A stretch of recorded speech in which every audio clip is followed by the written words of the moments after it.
Like, this is just fun for me, just getting to see everybody's faces, man. I miss you guys.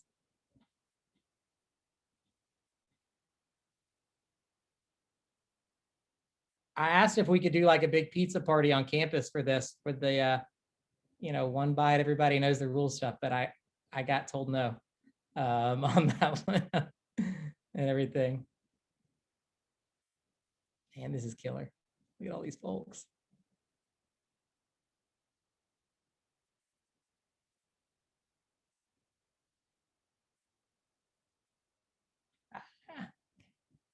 Austin, what's going on, man?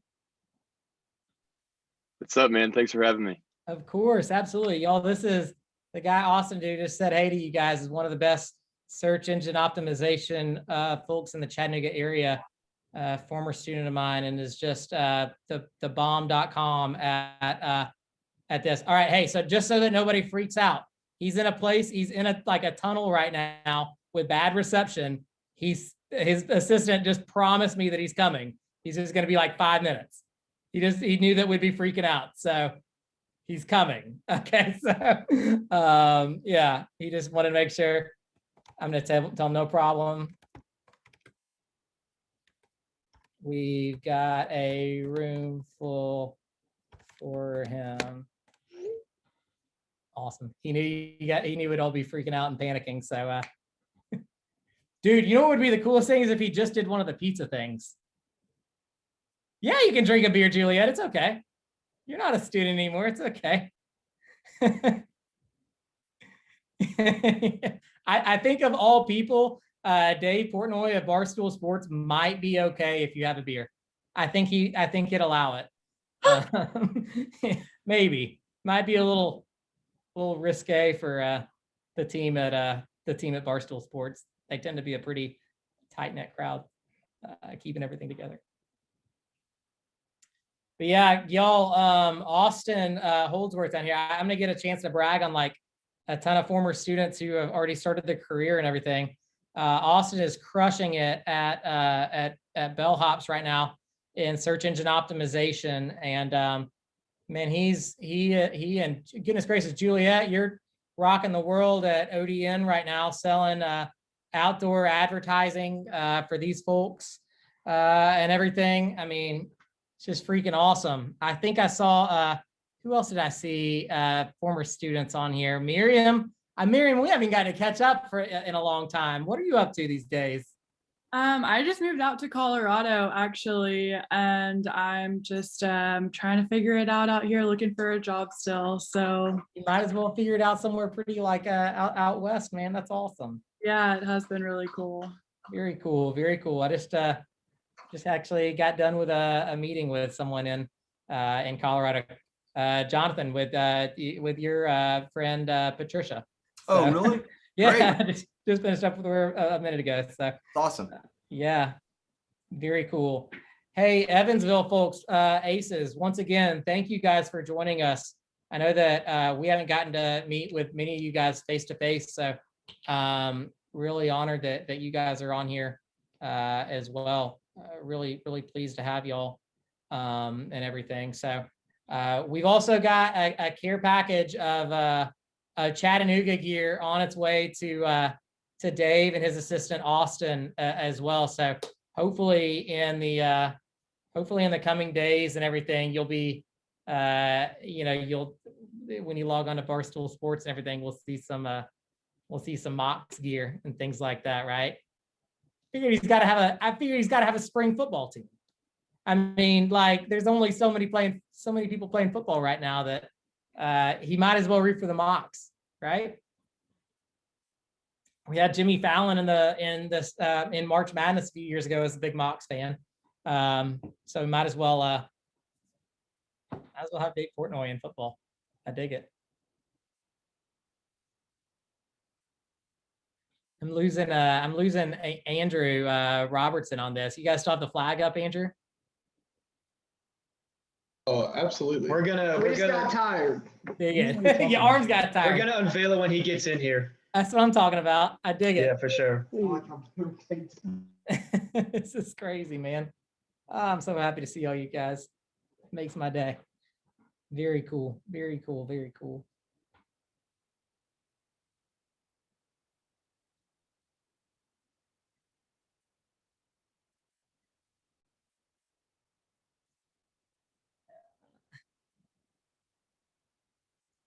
and everybody's like on time and everything. This is amazing. This is crazy.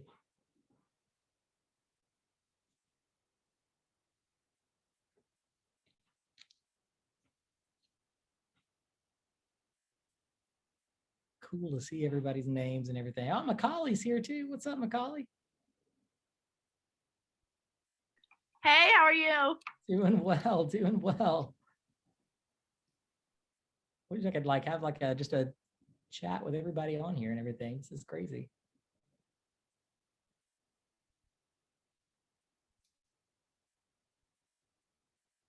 Cool to see.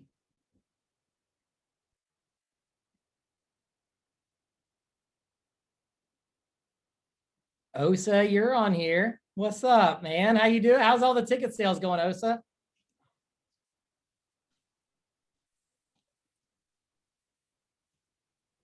I can't hear you if you're talking, Osa, but yeah, Osa is rocking and rolling at Chattanooga Football Club, guys, as one of their as their newest interns. So she's rocking the house, man.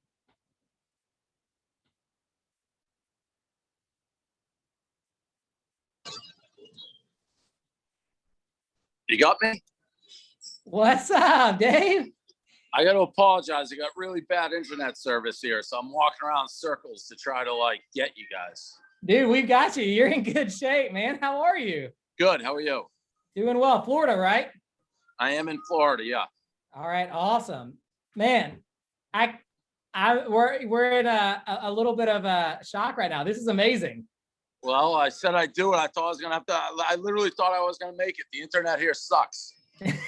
Well, I got to brag about one thing about Chattanooga. It's the fastest internet in the country. If you ever make your way to Chattanooga to eat a bite of pizza or anything like that, I don't believe that, but that's important.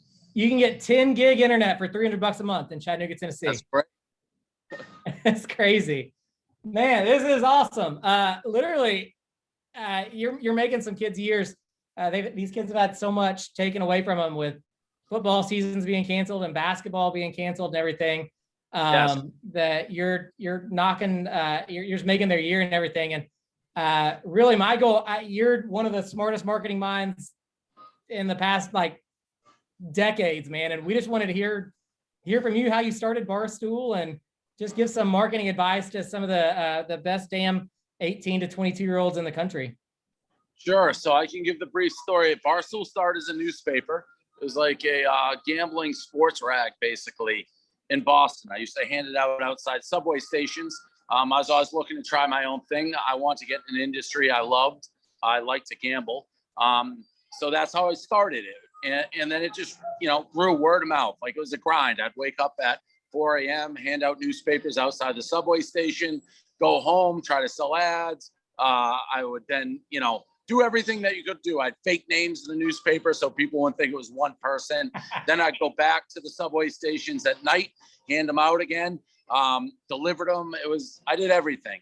And it slowly grew in Boston, word of mouth. And it really just went from more of gambling and sports to more like men's lifestyle interest. Talk about anything in a bar that a guy would have interest talking about watching a game, Barstool Sports. And it continued to grow, became, not only men, but women, and covered a little of everything. And I'm giving the quick version, but so it started in 2004, 2010 really is when the online version came in. A guy I handed the newspaper to outside the subway was moving to New York. And he basically was like, I love reading it. If I build you a website, would you use it? So that was the birth of Barstool Sports. Continued to grow word of mouth in Boston.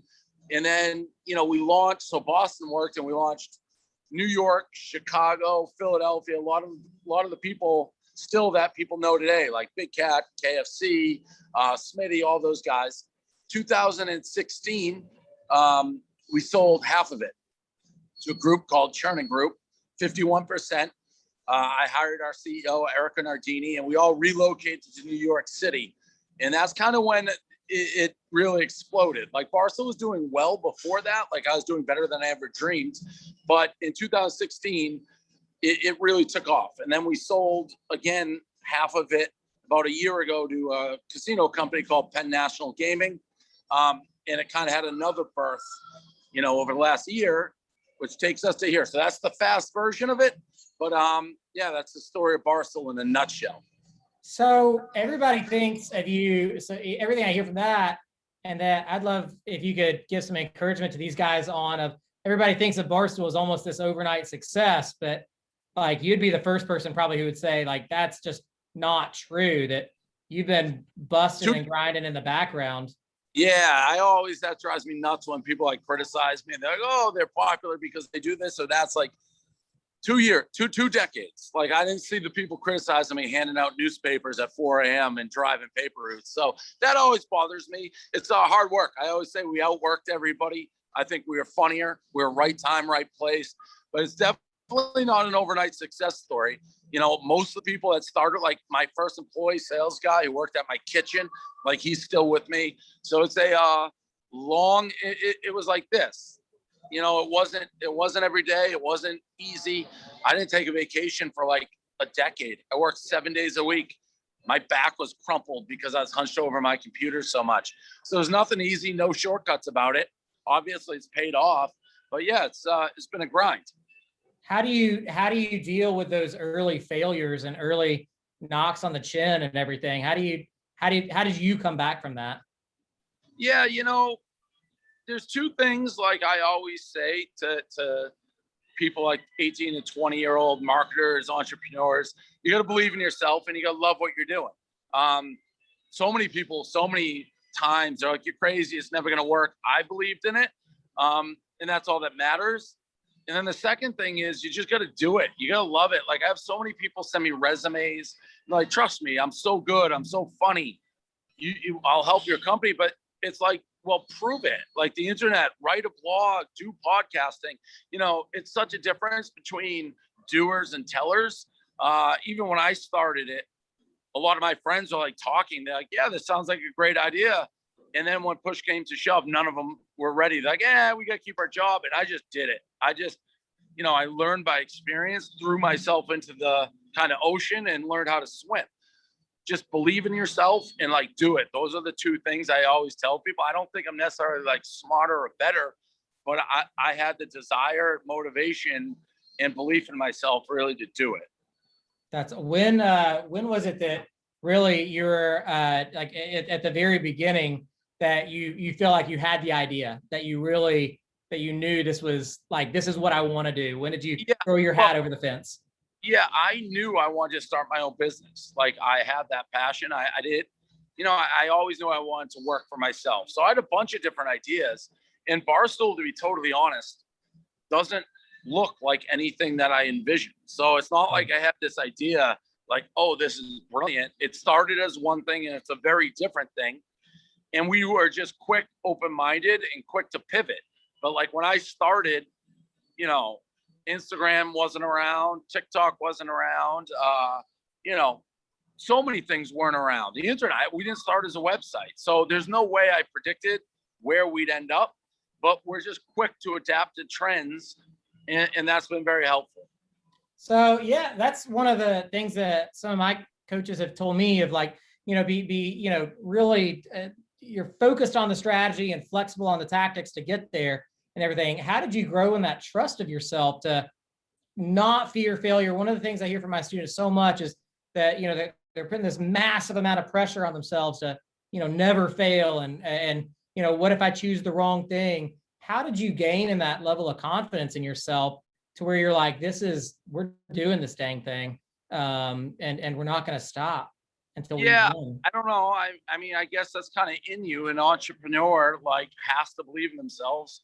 If you don't, you're never going to make it. But it wasn't a learned thing. That was just, I felt it in my gut. You got to trust yourself. I mean, the business is going to, success or failure is going to be based on you, and you have to believe in it. And you know what? I've only started one business. It was Barstool. I know most businesses don't fail, but there's plenty of entrepreneurs who have failed multiple times and they hit it. So you do have to adapt, and you just got to be ready to make quick decisions and believe in it. Yeah. All right. So the pizza really has made you has really been a driver of your growth and everything. What was it that really started the pizza contest for you and everything? Yeah, so myself and a colleague, employee Big Cat Dan, we got in a debate like, I don't know, 6 years ago. If you could only eat one food the rest of your life, what would it be? I said pizza, he said burritos. And then we just did it for like a month. So I was just eating it, and I was eating so much. I'm like, oh, I'll just score it. I'll rate it quickly. I'll take a bite and score it. And it kind of goes back to what I was saying before. I could tell it hooked people for whatever reason. People like pizza. So it was like I was kind of onto something and then just ran with it. I've been doing it ever since.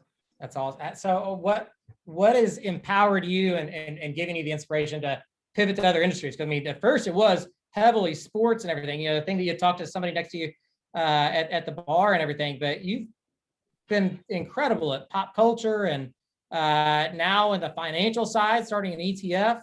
I mean, what is it that's made you think, all right, this is an industry I'm going to pivot to? Again, it and this is not just me, it's everybody who works for me. I let them do them. Like, I never tell them what to cover. I do what interests me. It's got to be authentic.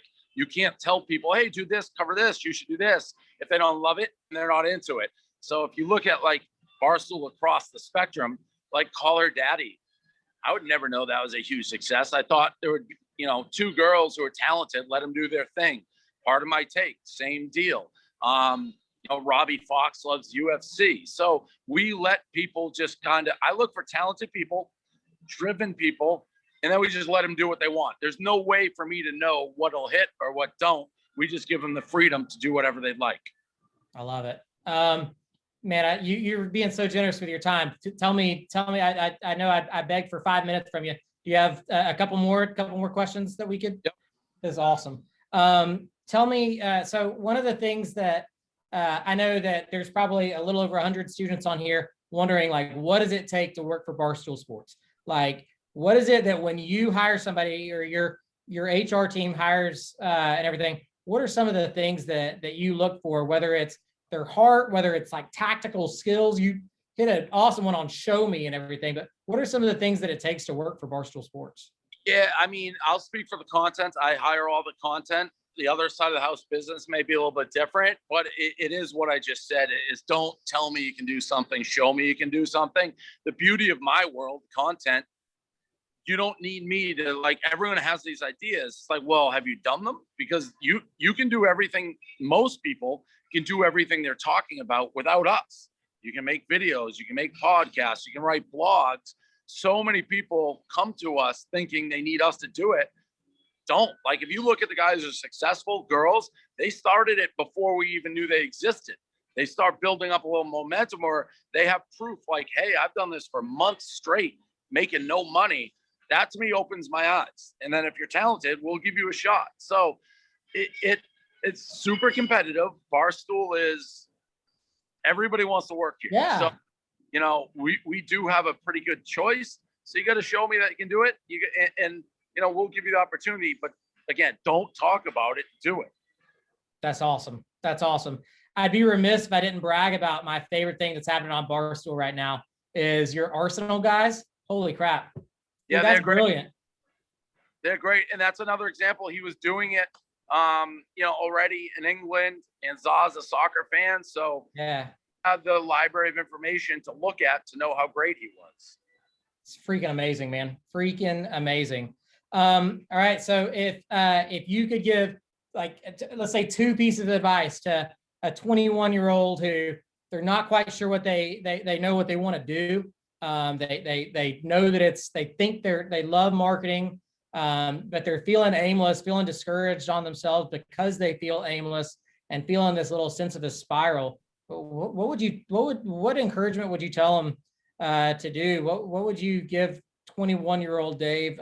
What advice would you give him if you could talk to him? Yeah, and I don't want to be repetitive. It's 2 things. You gotta find something you're passionate about. I mean, that's what I did. It's like, I love gambling. How do I get in? Because you're always gonna be happier in a field that you enjoy what you're doing. And then you got to be patient. You got to believe in yourself, and you got to wait for your break wherever it may be. But if you find something you love doing and don't get discouraged, believe in yourself. That's what you got to stick to. That's the plan. That's what I tell everybody. That's what I did. And if you can, and don't worry about money. Do not worry about money in the beginning. I was making 20 grand out of college, literally first job. You just got to find what you like. You're so young, and the rest will take care of itself if you stay with that. If you're passionate and dedicated, it'll work out. That's awesome.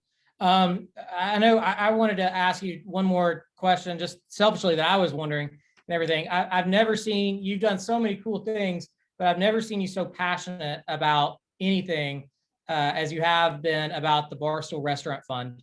It's been just so amazing. You probably still remember the phone call with Blue Orleans here in Chattanooga, where we are, and everything, and the difference you're making in people's lives. And I don't know how many people know, but Barstool is making $0.00 off of that and everything. And so here's the question is, how have you balanced like doing something that you're just incredibly passionate about, and at the same time, you're starting an ETF that takes a lot more work than people think it does. And I'd love to hear how you balance, like, doing something that you're phenomenally passionate about, that maybe doesn't move the revenue needle on that. So if you want to talk about that independent of this question, I'd love to hear you to brag about the Barstool Restaurant Fund. And then how do you put that and balance your time well with doing something like starting your ETF? Yeah, I mean, I never worry about time. The Barstool Fund, which we've raised over 36 million now for restaurants, just the calls that I make and the restaurant owners' reactions or small business. I've been there. I couldn't imagine being like just starting up or getting close to the hump and then having everything fall apart with the pandemic.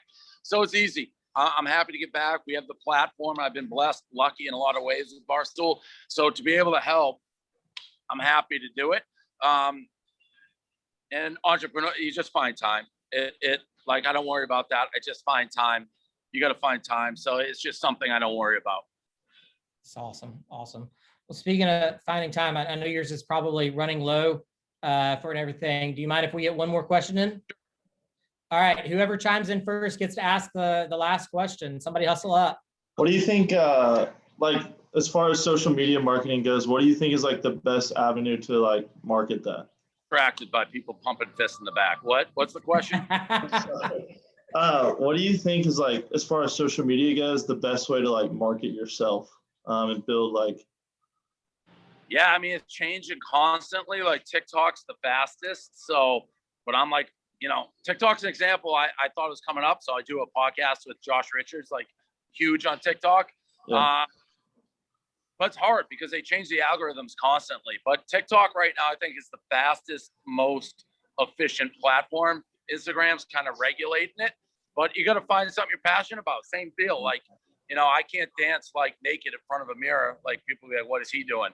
So you got to find, the comedy angle. So you just got to be true to yourself. Thank you. Awesome. That's awesome, man. Dave, can we sneak one more in? I'm being so selfish with your time. Like 2 more hours as you keep doing last question. Last one. Somebody chime in for real on this. What's your opinion on Roger Goodell? He's the fucking worst. I like the flag. I want to personally thank you for giving me the idea of cracking open a champagne bottle every time I end. Oh, that's fucking that's Caroline Stone's brother. You're welcome. Rotate now. All right, thank you guys. Dave, thank you so much, man. Thank Really you. appreciate that. Thanks, Thank Russ. you. Thank you. Bye. I'm so sick. Guys. Everybody is so sick. Hey, y'all, I can't tell you how proud I am of you for getting this done. Mox, Aces, everybody, y'all. I know I tell you a lot, but I hope it doesn't get lost because of the volume of how much I tell you. But I love each and every one of you guys so much. I hope this is one of those things that you remember for a while. And I'm gonna be. I was taking notes during this and everything, and I'll kind of write some of my takeaways on it. But thank you guys for making this take off, y'all. I'm so happy that I'm speechless right now. I'm so happy we got to do this. Go Mox, go Aces. Thank you, for real. Thank Love you. you guys. Thank you. Woo-woo. Are we leaving?